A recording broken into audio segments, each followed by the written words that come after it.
we want to be, it's prime time with George Dorunda. Tonight, that great band Reflection, primetime tire expert Mike CHUDY will be returning to the International Dessert Festival, and you'll find out how you can grow giant pumpkins. So get ready for the most entertaining show on television.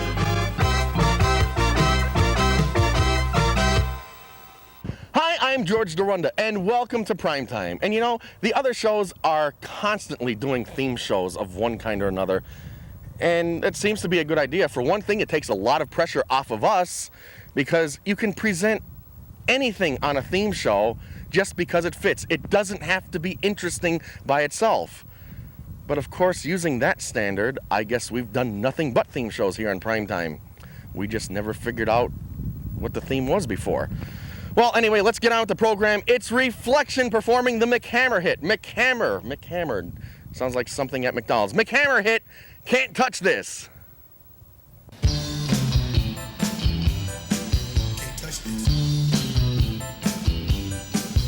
Touch this. Can't touch this.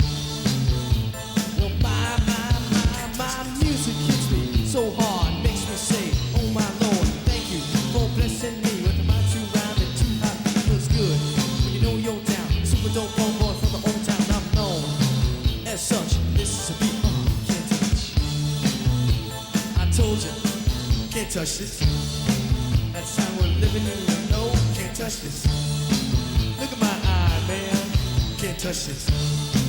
Yo, let me bust the funky lyrics. Can't touch this. Fresh new kicks in bands. You gotta like that so you know you want to dance. So move out of your seat. Get a fly girl and catch your speed while it's rolling. Hold on, pump a little bit and then know what's going on. Like that. Like that. Full on a mission and full that black. I don't know. You turn too much. This is a beat can't touch. I told you. Can't touch this. Why you standing there, girl? Can't touch this. Yo, ring a bell, school's back. Can't touch this. Give you a song or rhythm, making them sweat. That's what I'm giving them now. They know. Talk about the hammer, talk about a show that's tight and tight. Singers are sweat, so fast for a white boy take to learn. What's it gonna take in a nice to burn the charts? Legit, you work hard, you might as well quit. That's the word because you know can't touch this. Can't touch this. Break it down.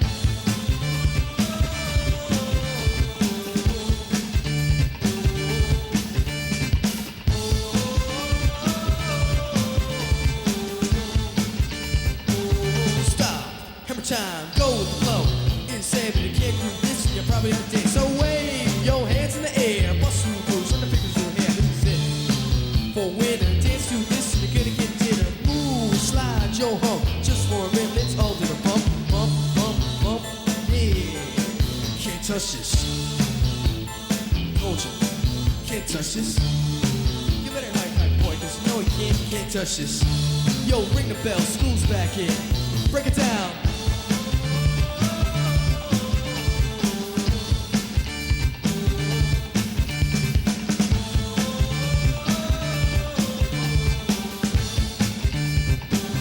Stop.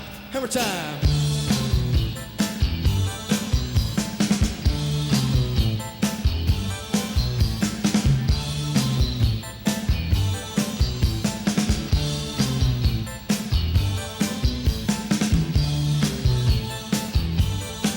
Can't touch this. Can't touch this. Can't touch this. Break it down.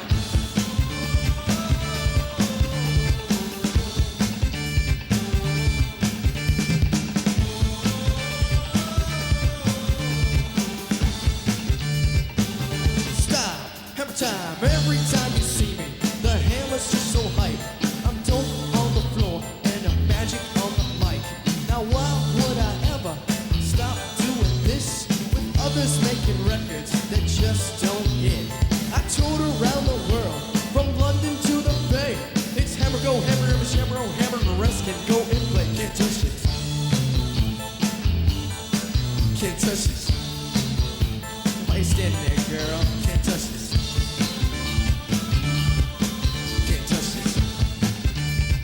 soldier. Can't touch it. Too high. Can't touch it. Yeah, we out of here. Can't touch it.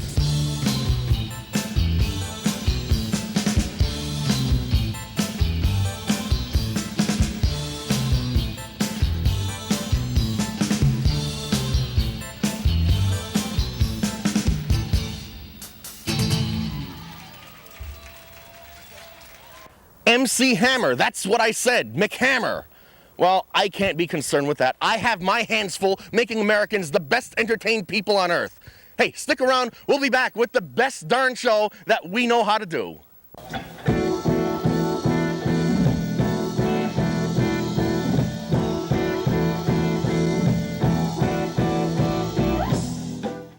I'm David Hasselhoff with a word about an explosive combination: medications, alcohol, and driving. Prescription and non-prescription drugs can seriously affect your ability to drive safely, especially if you drink alcohol.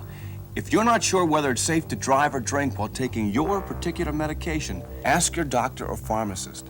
Medicines are there to help you, but combining them with alcohol and driving can make a time bomb that can kill. A safety reminder from the Will Rogers Institute, White Plains, New York.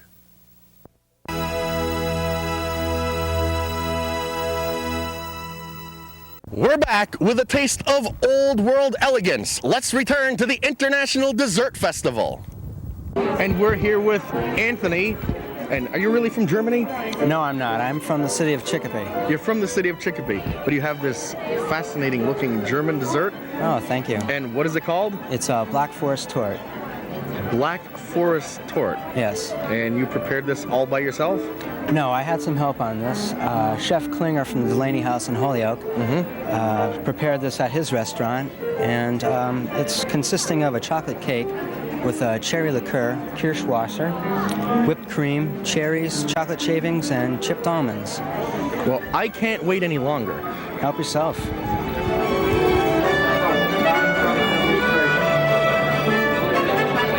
Jan, you've got to try some of this. Yes, we're here with Susan from the All-Star Dairy Stores. Yes. And what do I see, this massive array in front of us? Well, what you see here is our Jubilee cake line from All Star Dairy. We're featuring the Heath Bar Pie. We have the cheesecake, and this is a cappuccino souffle, and one chocolate midnight cake. And do you wear glasses? Yes, I do. Are you wearing them now? Yes, I am. See, we have to ask those qualifying Why? questions for you to be on the program. Oh, okay. I've made it then. I'm all set. Let's see, I like chocolate. What would you suggest? Okay.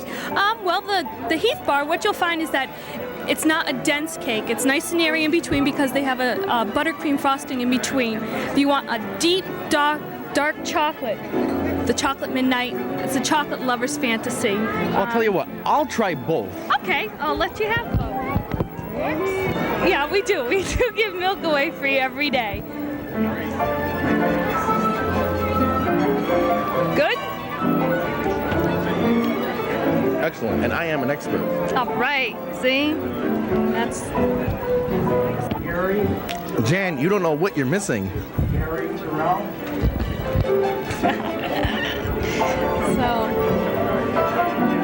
Yes, we're here with Cecile, and are you really from Italy? No, I am not. You just like making Italian desserts. Yes, I do. And what do we have to sample here today? Today we are sampling the Zavignon mousse, and we also have the Dolce Salami Torte.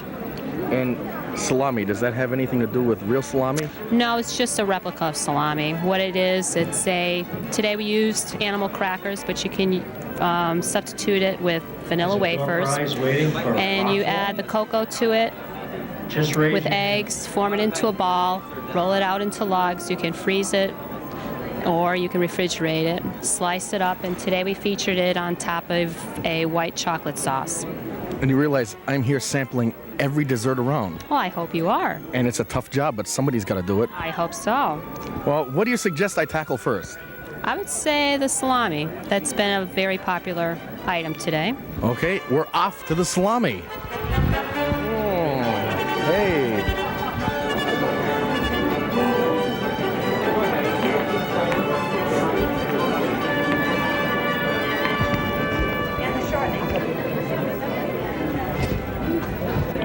At home I used pastry, Knife.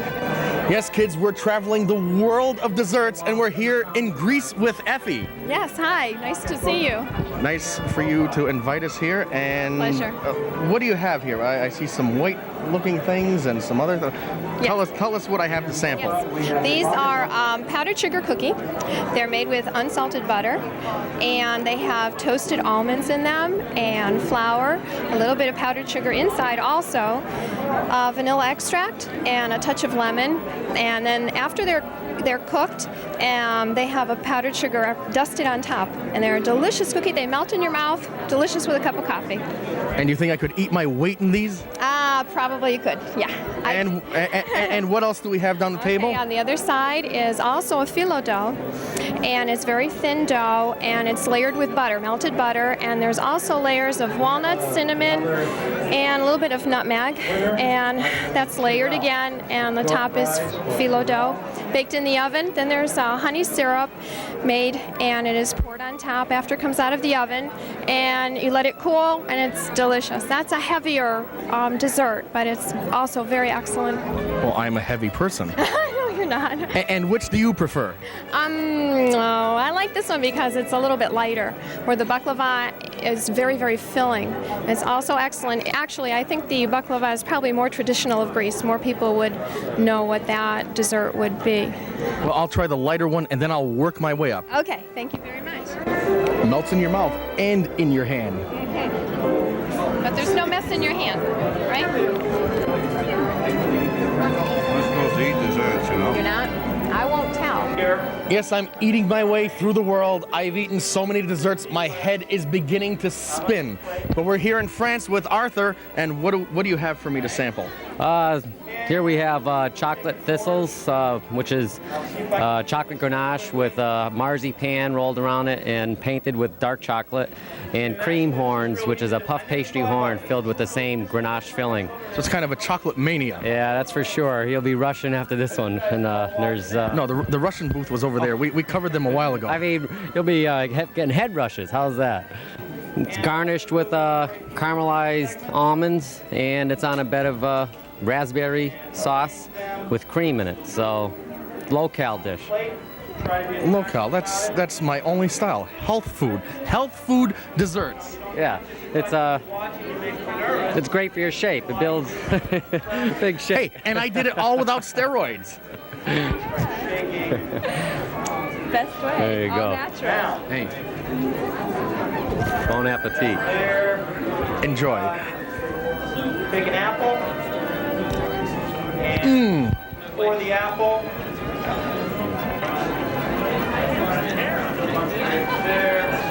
Yes, we're here in Ireland as we're sampling food from many countries here at the Chez Joseph, and we're here with Paul. Hi, how are you? And what is your specialty? My specialty is a black custard tart. It's a Irish pastry tart with Irish pastry cream with Bailey's Irish cream incorporated into it. It's topped off with fresh blackberries. And we understand the ham of the group is Courtney. Hi, And your specialty? this is Irish whiskey cake. And I understand you haven't even tried this yet. No, I haven't. You have no idea what it tastes like. No, I couldn't tell you. Well, why don't you taste one for me? I've been around to all these tables. I'm getting a little full.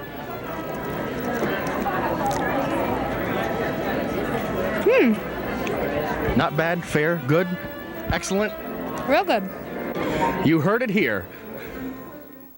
Yes, sampling desserts. It's the next best thing to actual entertainment. But hey, stay with us. When we return, we'll have giant pumpkins.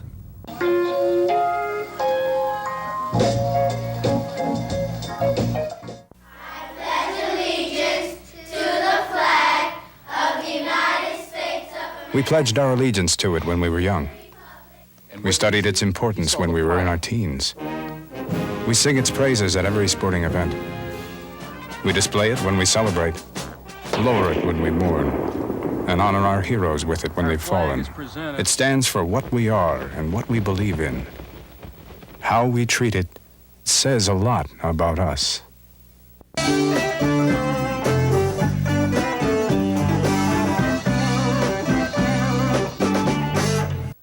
guest really knows how to grow pumpkins. Yes, she's Mary Phelan.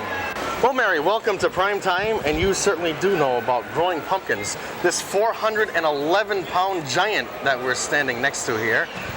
How is it done? How many years does it take?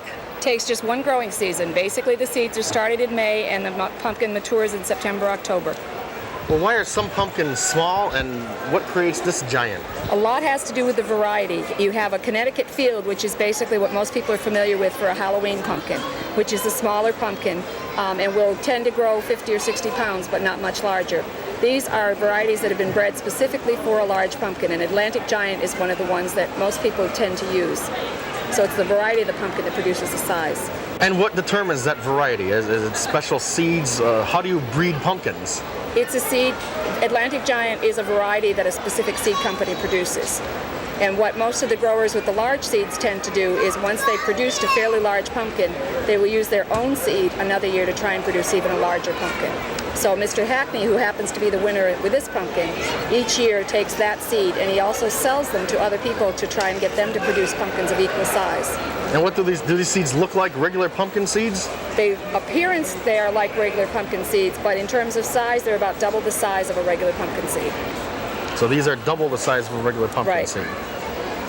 Well, I think we're going to have to try our own primetime experiment. Do you think I could grow one of these? Probably. In my own backyard? If your backyard is large enough. It takes approximately 20 feet by 40 feet, which is larger than a room in a house. Well, I have plenty of... direct sun.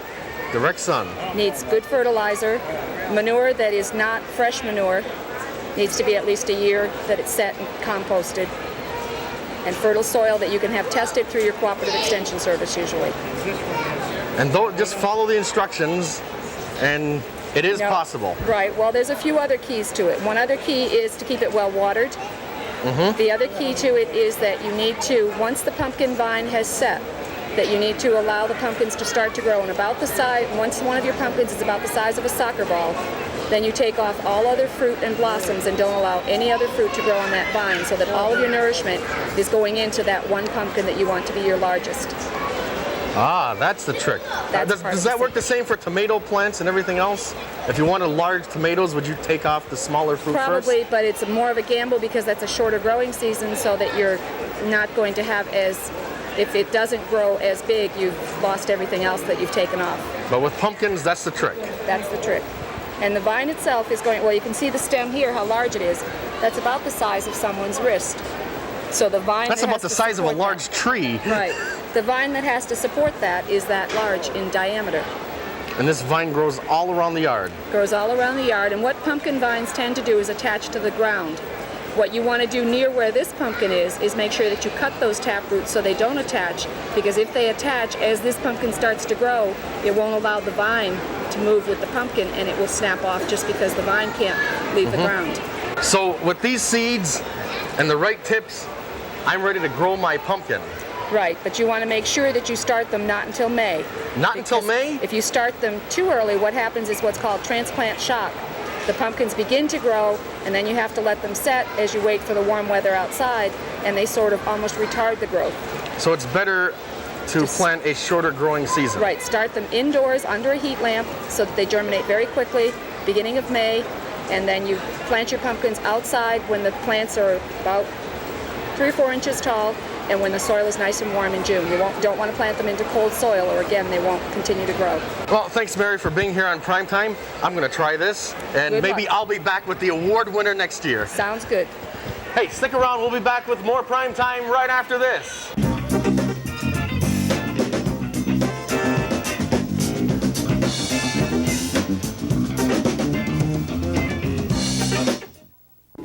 When I first got my license, every time I left the house, my parents would say, "Remember to buckle up, dear." But I never did. Just didn't seem too cool. Besides, most of the time I was only going around the block. You know how parents are. Always telling you what to do. But you know what?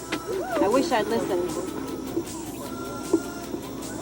I really do.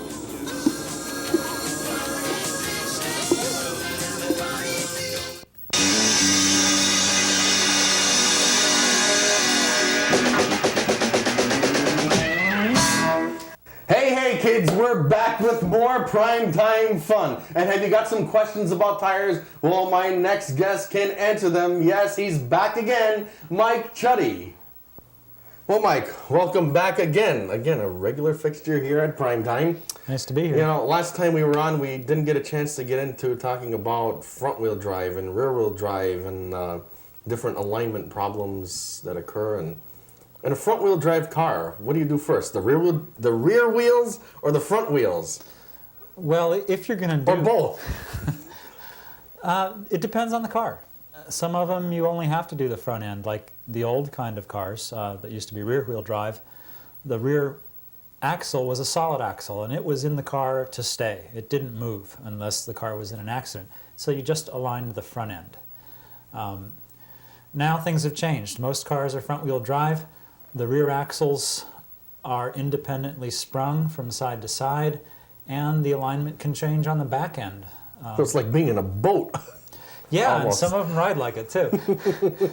But we won't mention any names. Right. A lot of cars now do need what's called a four-wheel alignment. And what that means is that you take the rear tires and align them first. And you align the rear tires to a fictitious center line of the car. If you were to take a line and run it right down the middle of the car, you'd set up the rear wheel alignment to that center line. Mm-hmm. And then, once you're done with that, you align the front tires not to the car, but to the rear alignment angle, so that your car isn't dog tracking to one side or the other, and your steering wheel is straight when you're going down the road.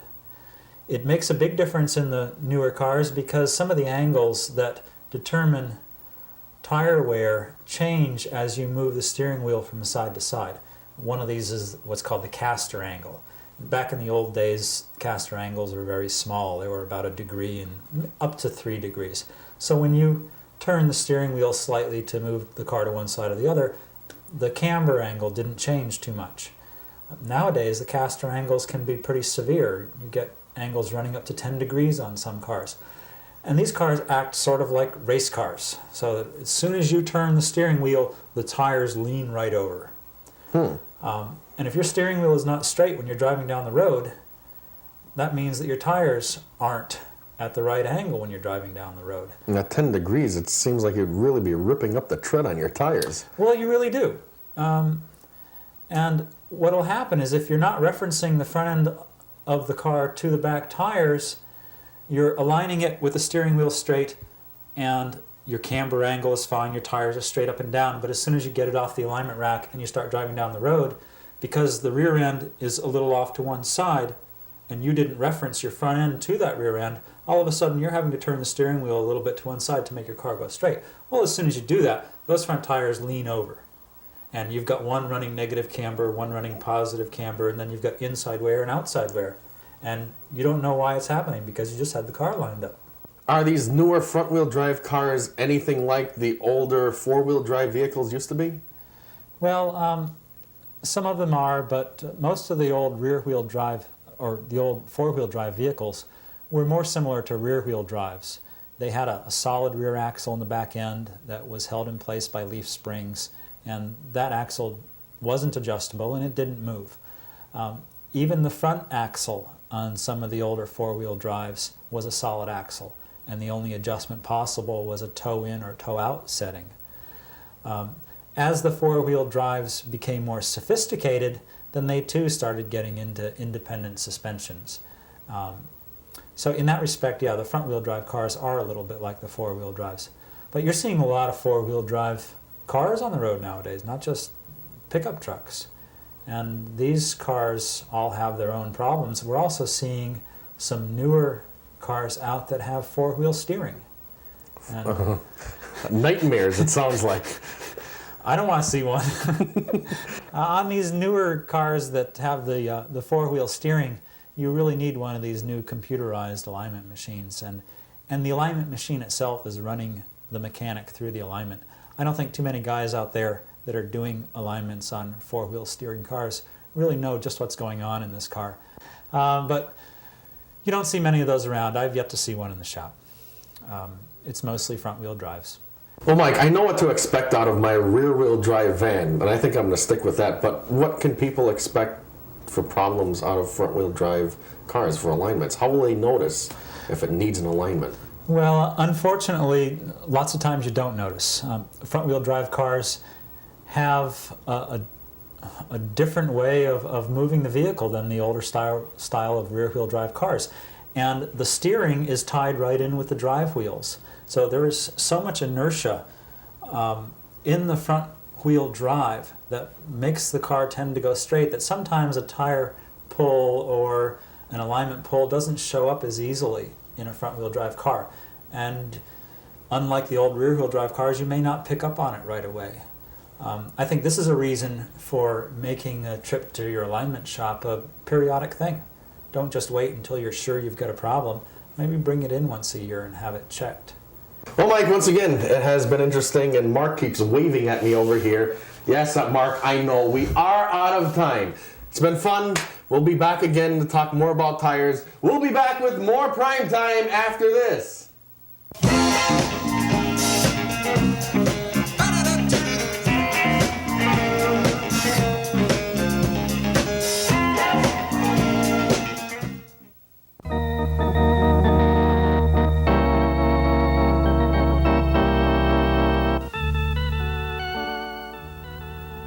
Clutter, cords, and carpet can trip you up. Take a few simple steps to make your home safer.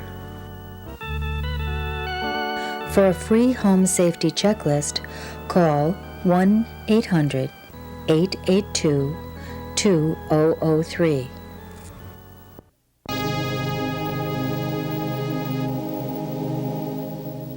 We're back, and we're out of time. We gotta go. See us next time. Well, you see us, we'll see you. Good night, everybody.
Make sure we're not wasting water. Gotcha. And rats, check that the house is properly insulated. And Bessie, make certain we're recycling all our bottles, cans, and paper.